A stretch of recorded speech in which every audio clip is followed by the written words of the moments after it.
Olá pessoal, tudo bem? A paz do Senhor Jesus Cristo a todos vocês. Estamos de volta com mais uma aula aqui no nosso canal Reflexão EBD Channel, tá bom? Eu, professor Sócrates Santos, agradeço a todos vocês aí que estão assistindo as minhas aulas. Comentem, dê o seu like, se inscreva no canal, que isso é muito bom para fortalecer cada vez mais o nosso trabalho. A lição de hoje é a lição de número 8, 25 de agosto de 2019, a mordomia do tempo. E sem perca de tempo, vamos lá para o nosso texto áureo. Diz assim o texto áureo em Efésios 5, 15 e 16. Portanto, vede prudentemente como andais, não como nécios, mas como sábios, remindo o tempo, porquanto os dias são maus.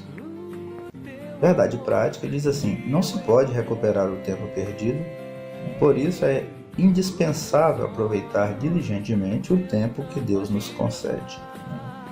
Tá aqui a leitura diária, pessoal. Vocês sabem que é importantíssimo você ler todas essas referências, né? Segunda-feira, Isaías 57:15. Terça-feira, João 1, de 1 a 2. Quarta-feira, 2 Pedro 3:8. Quinta-feira, Eclesiastes 3:1. Sexta-feira, Oséias 10:12. Sábado, 2 Timóteo 4:2. E quando chega no domingo, você vai estudar esse texto aqui, ó, Eclesiastes 3, de 1 a 8. Esta é o texto bíblico base, né, para a nossa lição de hoje. Então vamos ler Eclesiastes no capítulo 3, versículos de 1 a 8, diz assim: tudo tem o seu tempo determinado, e há tempo para todo propósito debaixo do céu.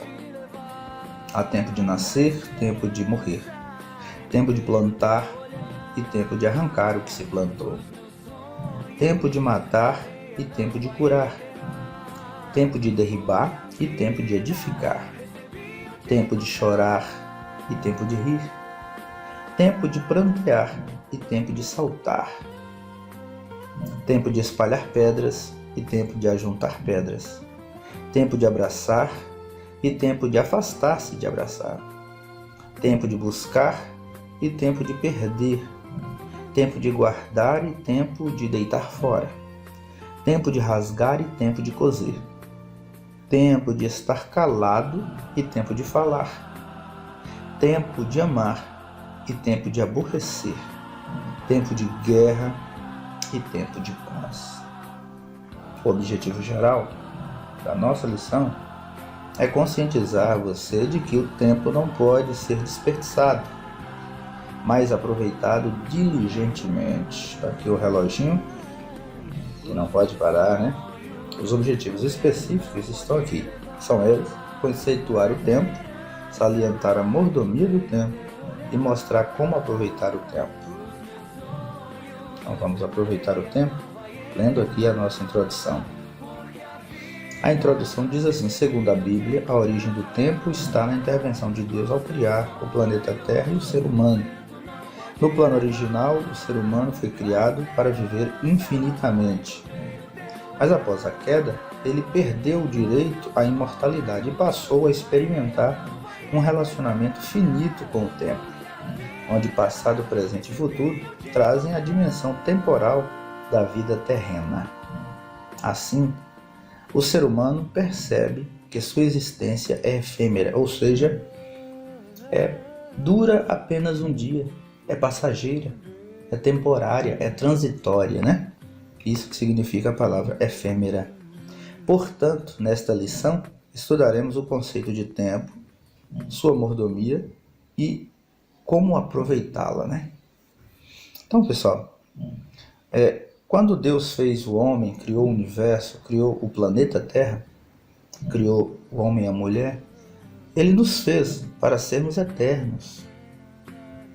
Você nota que nós não sabemos lidar com a morte. Nós choramos e pranteamos os nossos entes queridos. Nós queremos que a nossa mãe viva para sempre ao nosso lado. Nós queremos que o nosso papai nunca nos deixe. Nós queremos que nossos irmãos e irmãs fiquem para sempre ao nosso lado, que a nossa esposa, que nosso filho, que o nosso esposo, que nossa filha nunca morram. Essa era a vontade nossa. Por que nós não nos conformamos com a morte? Porque nós não fomos feitos para morrer, nós somos feitos para ser eternos. Então, o que nos tornou mortais foi o pecado, foi a desobediência lá no Éden. Vocês entendem? Nós perdemos isso, nós tínhamos isso, esse direito, nós tínhamos a imortalidade, nós íamos ser semelhante a Deus e nós perdemos isso, entregamos isso de mãos beijadas para o diabo, para Satanás. E nós perdemos esse direito. Quando Eva desobedeceu a Deus, Adão, da mesma maneira, desobedeceu a Deus e comeu do fruto que era imputado não comer. Certo? Então, hoje nós estamos limitados. Nós vivemos um relacionamento com o tempo que ele é finito, ele é contado, ele é cronometrado, cronologicamente. Nós vivemos sob o ponteiro de um reloginho que nos diz que o dia acabou, que a noite começou, que a semana terminou, que o mês começou, que o ano chegou ao final e que começa outro ano. E assim por diante. Passam séculos e séculos e nós estamos quase que escravos do tempo. E tem pessoas que 24 horas ainda não é o tempo hábil, ainda precisa de mais tempo. Diz que ele não tem o tempo. Outros dizem que tempo é dinheiro. Não, tempo não é dinheiro. Tempo não é dinheiro. Na verdade, o tempo ele não pode ser comprado. O tempo ele não pode ser, medido. Na verdade, o tempo que nos interessa, ele não tem fim. Na eternidade, o tempo pouco importa. O tempo só é importante para nós aqui, na Terra. Mas na eternidade, nos céus de glória, isso não vai fazer diferença. O tempo para nós lá na glória não vai fazer diferença. Olha só. Conceitos importantes, primeiro tópico aí. A palavra tempo significa série ininterrupta, eterna, de instantes. Medida arbitrária da duração das coisas, época determinada. Ela é a duração dos fatos. É o que determina os momentos, os períodos, as épocas, as horas, os dias, as semanas, os séculos e etc. Nesse sentido, a palavra tempo pode ter significados variados dependendo do contexto em que é empregada. O tempo também é sinônimo de época, período, prazo, tempo musical, tempo verbal, e etc. Então, eu vou falar para vocês aqui um pouquinho. O tempo,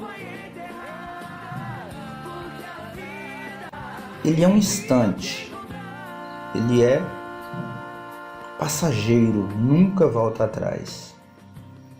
Nós vivemos um tempo, nós permanecemos um tempo. A nossa vida aqui na Terra tem tempo determinado. A Bíblia diz que o homem vive até os 75 anos. O que passar disso é fadiga e canseira. Então, nós temos um período, nós temos um limite para viver aqui sobre a Terra.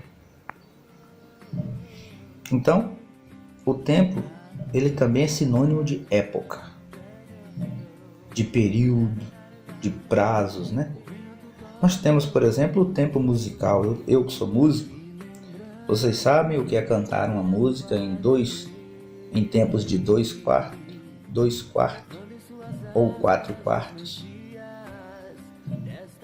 Então o tempo, ele, para nós músicos, ele é sequencial, ele dita a batida. Então eu que sou músico, tem um aparelhinho chamado metrônomo, que nós músicos usamos muito. Ele conta o compasso musical, que é o tempo que eu estou falando para vocês. Cantar em 2/4 ou cantar em 4/4. Ou seja, são 4 batidas em 4 tempos. E também nós temos o tempo verbal. Para quem é professor de português sabe disso, que nos tempos verbais, para que você entenda em que época aconteceu o fato, se no passado, presente ou futuro, você usa uma determinada terminação logo depois do verbo. Por exemplo, se eu digo para você, eu corro, você vai entender que isso eu estou fazendo no presente, essa ação. Se eu falo para você, eu corri, você vai entender que eu já fiz a ação, eu já terminei de correr. E se eu falo para você, eu correrei, quer dizer, eu ainda vou fazer a ação futuramente, eu ainda não corri. Então o tempo verbal é isso, te mostra a pessoa que está falando daquela ação, em que momento ele fez essa ação, se ele já fez, se ele está fazendo ou ainda vai fazer. O tempo na Bíblia e na teologia. Deus criou o tempo. Ele é o Senhor do tempo, né, pessoal? Ele o formou com o objetivo de estabelecer ciclos para suas obras criadas. Gênesis 1:14. Nesse aspecto, o homem também buscaria o seu Criador no tempo. Atos 17, 26 e 27. Assim, sem a dimensão do tempo, o homem não compreenderia sua origem, começo, nem muito menos o conceito de eternidade. A Bíblia emprega significados variados, sentidos reais e metafóricos do tempo. Vejamos alguns deles. Então vamos lá, alguns deles. Quando a Bíblia diz no princípio, a eternidade. No Gênesis, o livro das origens de todas as coisas, o primeiro capítulo inicia-se: no princípio criou Deus os céus e a terra. Que princípio é esse? Gênesis 1. Que princípio é esse? Ou seja, no início de todas as coisas, Deus, ele é o Senhor do tempo, ele é quem criou o tempo. O tempo para Deus, é um tempo exatamente momentâneo, não é sequencial. Deus, ele não perde o controle de nada, então ele controla o tempo, ele sabe as estações, ele sabe quando fazer e quando não fazer, ele é quem decide, é o tempo dele. No princípio criou Deus os céus e a terra. Então, no hebraico, a expressão princípio é Bereshit, princípio de tudo. A maioria dos estudiosos da Bíblia concorda com esse princípio. É indefinido, pois é o tempo de Deus. É o seu kairos, O tempo de Deus, pessoal, é tido na Bíblia como kairos. Nós vamos ver mais à frente o significado da palavra kairos. Então, expressa esse momento, princípio, esse início, onde ele iniciou todas as coisas. Ion, a palavra hebraica que corresponde ao dia natural de 24 horas, ou seja, cada dia da semana, do mês, do ano, é o dia a dia qual Deus nos concede viver. A mordomia do tempo insere-se no Ion, no dia natural.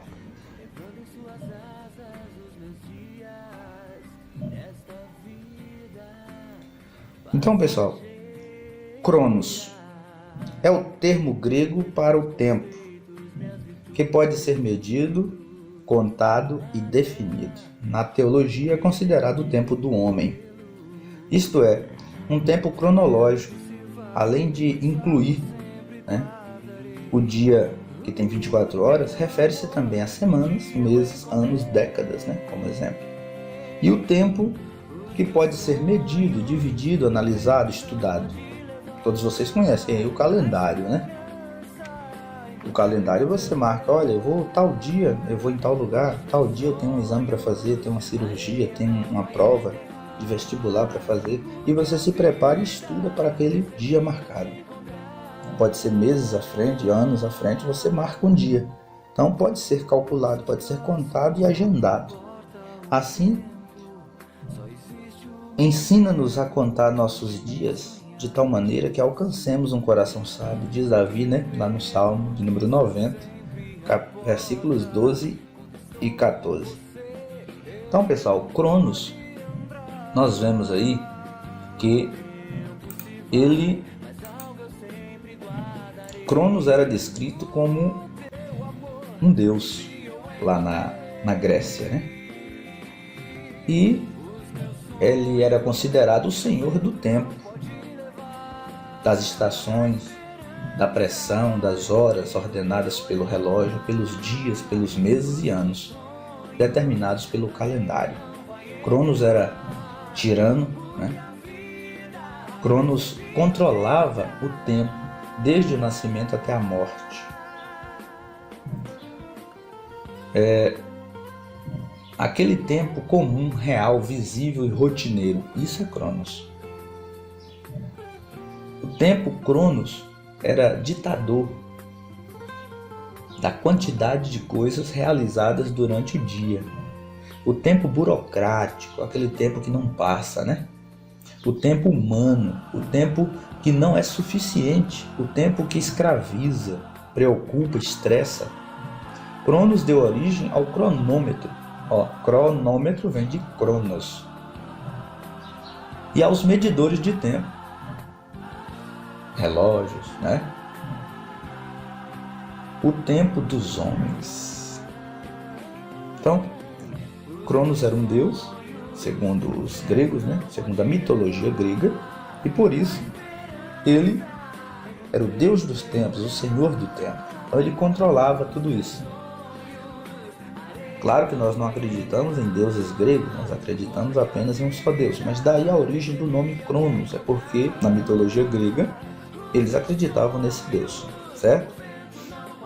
Então, Kairos, vamos ver o que acontece com Kairos. Kairos é o tempo de Deus, que só pode ser definido por ele mesmo. O apóstolo Pedro revelou que para Deus, o tempo não pode ser avaliado com as mesmas características humanas de medição. Mas, meus amados, não ignoreis uma coisa, que um dia para Deus é como 1000 anos, e 1000 anos como um dia. 2 Pedro 3,8. Jesus também ensinou que não se pode definir o tempo de Deus, o Kairos, né? Disse-lhes, não vos pertence saber os tempos e as estações que o Pai estabeleceu pelo seu próprio poder. Atos, capítulo 1, versículo 7. Então, vamos falar um pouquinho aqui sobre o Kairos. Kairos também era um deus, filho de Zeus. Lá na Grécia eles acreditavam assim. E ele era filho de Zeus com a deusa Tyche, divindade da prosperidade. Descrito como um belo jovem, calvo, né? Com um cacho de cabelos na testa. Ele era um atleta, né? Rápido, veloz, ágil, incomparável, resplandecente como a flor da juventude.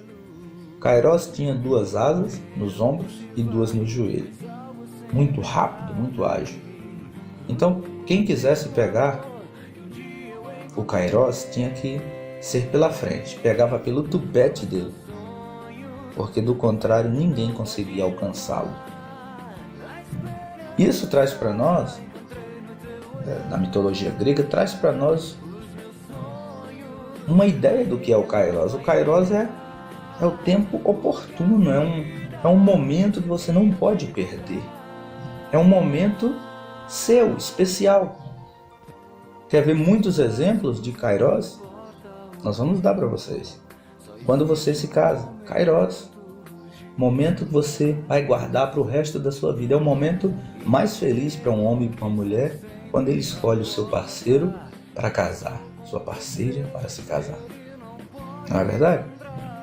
Então, quando nasce o seu primeiro filho, ou seus filhos, é claro, mas o primeiro, você ainda não é pai, não é mãe, Kairos, momento único, incomparável, que você não troca por coisa alguma.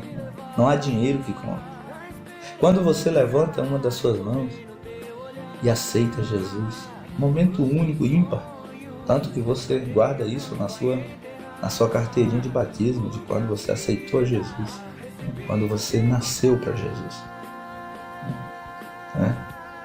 Então, são momentos que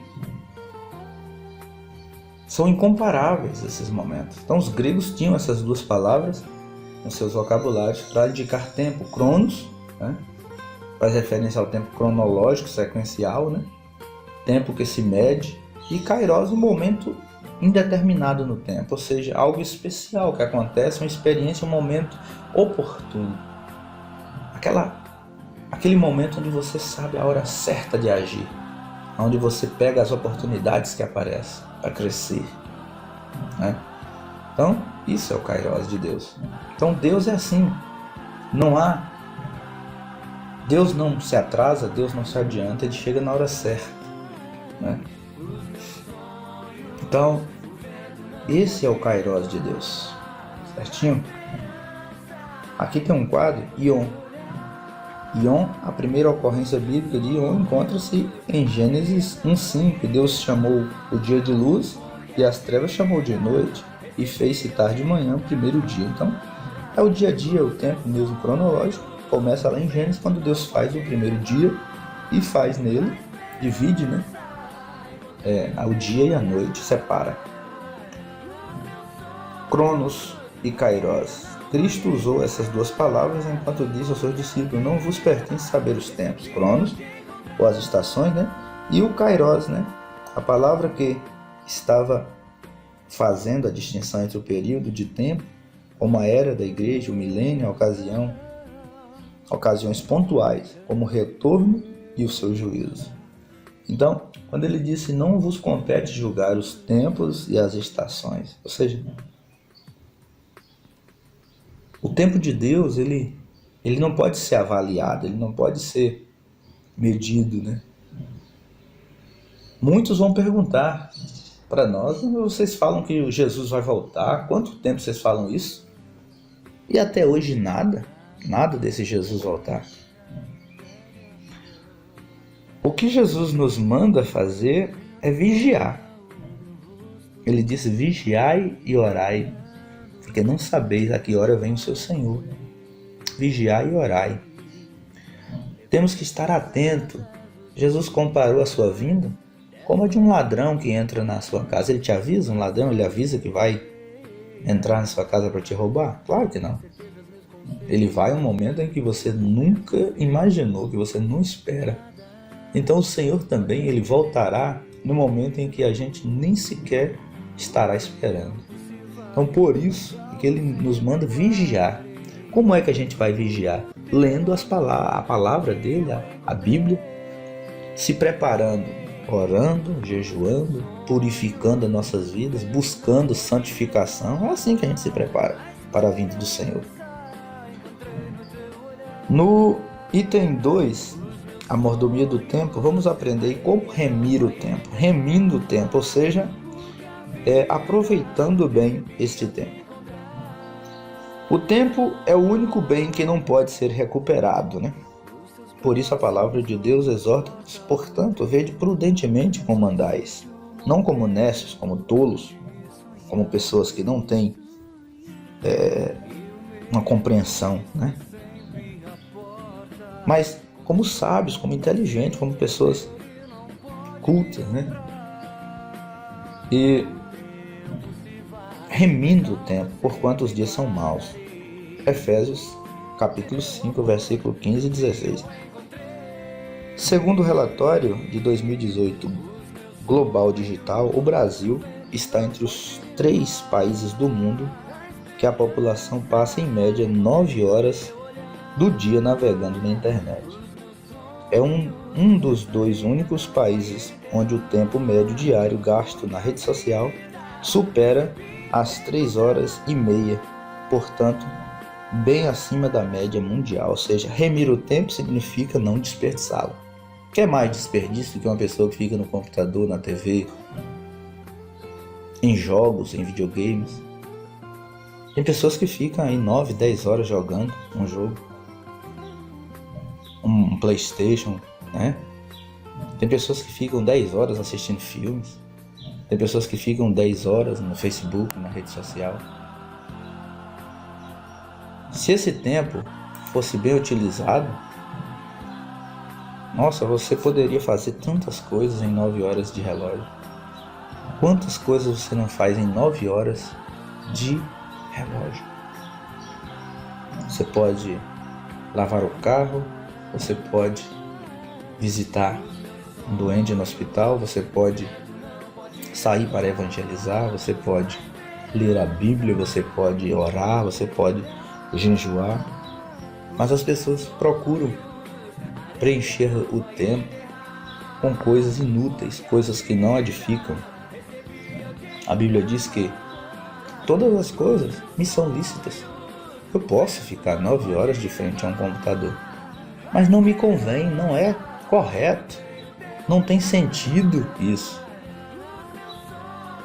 Pessoal, eu não sou contra, eu sou um cara que gosta das tecnologias, eu gosto de acessar um computador, de acessar a internet, de ver estudos, de pesquisar algo, de assistir um vídeo no YouTube.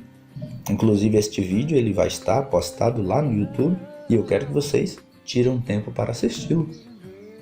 Mas eu não sou contra, não estou aqui sendo contra as tecnologias. O que eu sou contra é o mau uso da tecnologia, o mau uso dos eletroeletrônicos, o mau uso do seu tempo. Tem pessoas que 24 horas ainda está pouco do dia, o dia ainda fica devendo para ele.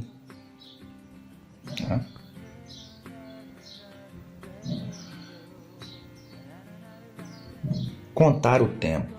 O salmista escreveu: ensina-nos a contar nossos dias de tal maneira que alcancemos um coração sábio. Está lá em Salmos, no capítulo 90 e versículo 12.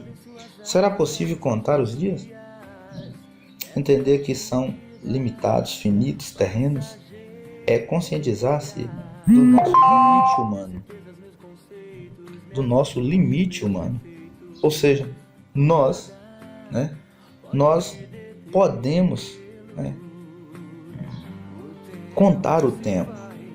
Então, por isso nos remete a lembrar, se eu posso contar o tempo, o nosso tempo é finito, nós temos limite, nós temos prazo de validade. Então, vamos viver cada momento, vamos entregar ao Senhor o melhor que temos, vamos dar para o Senhor o nosso melhor, porque o tempo é curto.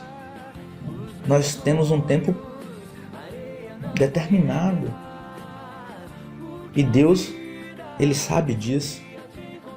Ele criou o tempo, Ele é o Senhor do tempo e Ele sabe disso.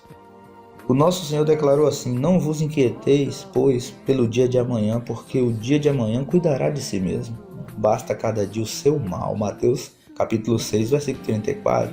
Nós ficamos ansiosos. Meu Deus, eu tenho o que para almoçar amanhã, para jantar amanhã? A gente não sabe nem se vai estar vivo, como é que a gente planeja? Nós não controlamos nem a nossa vida. Como é que a gente pode controlar o que vamos comer amanhã? Ele dá um exemplo tão bonito nessa passagem, pessoal, que ele diz que as aves do céu não plantam, não colhem e nem ajuntam em celeiro. Mas o Pai que está nos céus nunca deixou nenhuma delas passar fome. E nós trabalhamos, nós temos um salário no final do mês, nós temos crédito na praça, nós podemos ir lá comprar todo tipo de alimento no outro dia, mas nós ficamos preocupados e às vezes nem sequer conseguimos dormir à noite, preocupado com o café da manhã do outro dia. O que vamos colocar na mesa para nossos filhos? Nós preocupamos nisso. O que vamos vestir, o que vamos calçar, o que meu filho vai levar de lanche para a escola. É coisa de ser humano. Eu também sou assim, eu também me preocupo, mas não deveríamos, né? Pois, não vos inquieteis, ou seja, tenha fé em Deus, Ele é o provedor das nossas vidas. Vamos ser dependentes não de dinheiro, não de tempo, mas de Deus, que é o Senhor do tempo, tá bom? A prestação de contas. Um dia nos apresentaremos diante de Deus a fim de prestar conta dos bens espirituais e materiais que Ele nos concedeu. Tudo o que administramos com relação ao nosso corpo, as faculdades físicas e emocionais, daremos conta a Deus. Sim, o Criador nos cobrará acerca do que fizemos com o nosso tempo. Vocês sabiam que tem o dízimo do tempo e que a maioria de nós somos infiéis nisso? Pessoal, conta comigo, se o dia tem 24 horas, eu tenho que dar para o Senhor o dízimo das minhas horas, que são 2 horas e 40 minutos. E nós não fazemos isso. Muitos de nós não estão aqui julgando. Quem faz, que Deus te abençoe e continue assim. Quem não faz, passe a fazer. Passe a dar ao Senhor as 2 horas e 40 minutos, que corresponde ao dízimo do dia. O dia tem 24 horas, corresponde a 2 horas e 40 minutos. Então, vamos tirar esse tempo para o Senhor. Vamos dizimar também do nosso tempo, tá bom? O terceiro tópico diz assim: como aproveitar bem o tempo? Use o tempo para Deus. O crente especialmente os obreiros, precisam reservar tempo para Deus. São momentos da vida devocional diária, oração, estudo da palavra, que não podem faltar em nossa vida piedosa. Então, pessoal, nós crentes, especialmente os obreiros, aqui é um recado para todos nós. Vamos tirar o tempo nosso para Deus, dedicar ao devocional diário. O que é o devocional diário? Ler a palavra, meditar em um versículo, estudar a Bíblia, estar pronto para pregar a qualquer momento, a qualquer hora, preparar um louvor, estar pronto para cantar a qualquer momento. Na oração da Bíblia, os homens de Deus que se destacavam na vida devocional sempre deram valor à oração. Davi, Daniel oravam 3 vezes ao dia. Jesus orava diariamente, ou seja, o ensino acerca de uma vida vigorosa de oração permeia as Escrituras. Todos sabem que tem aquela célebre frase que a chave da vitória é a oração. Então, na leitura da palavra, nós devemos gastar tempo, aproveitar o tempo orando e também lendo a palavra. A Bíblia declara que Davi tinha prazer em ler a palavra de Deus. Está lá em Salmo 119, 97. Escondê-la em seu coração. Todo crente que ama a Deus tem prazer em meditar na palavra divina. O obreiro do Senhor precisa ler a Bíblia diariamente para edificação pessoal, bem como para preparo na doutrina, ensino, exortação, orientação, advertência à Igreja de Cristo. Então, pessoal, a leitura da palavra, a palavra ela vivifica, a palavra liberta, a palavra transforma. Nós cremos pelo ouvir e ouvir a palavra de Deus. A nossa fé vem pelo ouvir a palavra de Deus. Então, tudo está na palavra, né? Então, nós temos que ler a palavra. A palavra é quem liberta, eles conhecereis a verdade. Qual é a verdade? A palavra de Deus é a verdade. E ela liberta, né? Use o tempo para você mesmo. O apóstolo Paulo exortou a Timóteo, dizendo assim para Timóteo: cuida de si mesmo em primeiro lugar. 1 Timóteo 4,16. O apóstolo João desejou ao destinatário de sua terceira carta que tudo fosse bem em todas as suas coisas. Assim, além de cuidar da vida espiritual, a palavra de Deus mostra que é importante cuidar da parte emocional, buscando o equilíbrio interior, né? Que tanto beneficia a mente e o corpo. Então, pessoal, é importante você estar de bem com a igreja do Senhor, com a obra de Deus, com a igreja, com a doutrina, com a palavra do Senhor? Sim, mas é importantíssimo você cuidar de si mesmo. Você também cuidar do seu emocional, da sua vida conjugal, da sua vida sentimental, né? tirar toda a ansiedade e lançar sobre o Senhor. Tem pessoas entrando em depressão por causa de ansiedade.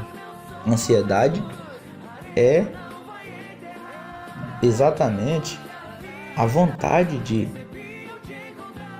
antecipar o tempo.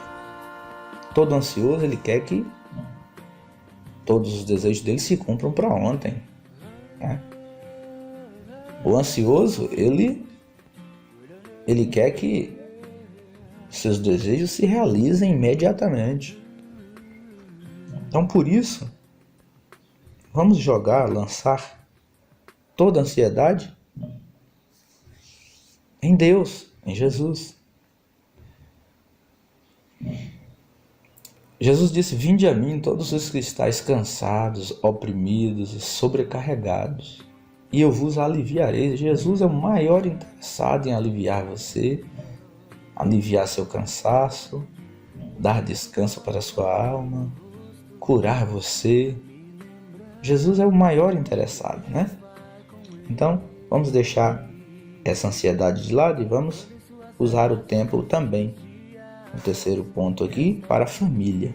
Há líderes que têm tempo para a igreja, para viagens, seminários, conferências e convenções, mas deixam sua família em segundo ou terceiro plano. Há casos de casamentos destruídos por falta da valorização do cônjuge que para com a sua família. Ora, não podemos deixar de priorizá-la. A família é um projeto de Deus, diz todas as pessoas que trabalham com família, né? Então, a família, na minha igreja, né, o Gilvan, pastor Gilvan, ele sempre diz que família é um projeto de Deus, e realmente é um projeto de Deus, né? Um dos recursos necessários para a edificação de sua família é o culto doméstico, né? Está lá em Deuteronômio 6, versículo 7 e 11, versículo 19. Pense nisso, que o conselho de Paulo possa calar fundo em nossa alma. Mas se alguém não tem cuidado dos seus, principalmente da sua família, negou a sua fé e é pior que o infiel. Está lá em 1 Timóteo 5,8. Para finalizar, diz assim que após a queda, o homem passou a experimentar as agruras, os pesares da ação do tempo, né? É o tempo que faz nos envelhecer, que faz nos enfermar, né? Por que vem todas as enfermidades? É com o tempo, com o passar do tempo, né? Ou você acha que quando você é novinho você é cheio de enfermidade? Dificilmente, né? Pessoa jovem, geralmente, assim, 90%, 90%, 99% das pessoas de criança até seus 20 anos são pessoas super saudáveis, né? Então, o tempo traz também consigo não só a velhice, o envelhecimento, traz as rugas, traz as doenças, né? Traz aí a pressão alta, o colesterol alto, o diabetes e diversas outras doenças, enfermidades, né? Finalmente, a morte, né? O tempo traz a morte, né? Mas em Cristo somos exortados a remir o tempo, ou seja, aproveitar ele bem, de modo a glorificar a Deus, a honrá-lo enquanto estivermos na terra, com os nossos olhos voltados para Sião, né? Ali, junto com o Pai Celeste e ao Cordeiro, desfrutaremos plenamente da vida eterna. Então a morte não terá mais poder sobre nós naquele dia, né? Jesus disse: ó morte, onde é que está o teu aguilhão? Cadê você? Jesus, ele venceu a morte. E nós, todos os que estamos em Jesus, venceremos também. Tá bom? Pessoal, esta foi a nossa lição. E que Deus abençoe a todos vocês. E eu espero vocês na próxima lição, se assim Deus permitir. Fiquem todos na paz do Senhor. Entra lá no nosso canal, se inscreva, curta, assista a aula, comente. Deixa lá o seu like, tá bom? Nos ajude a divulgar, tá bom? O link vai estar no Facebook do professor Sócrates Santos e vocês podem assistir à vontade, tá certo? Que Deus em Cristo Jesus vos abençoe.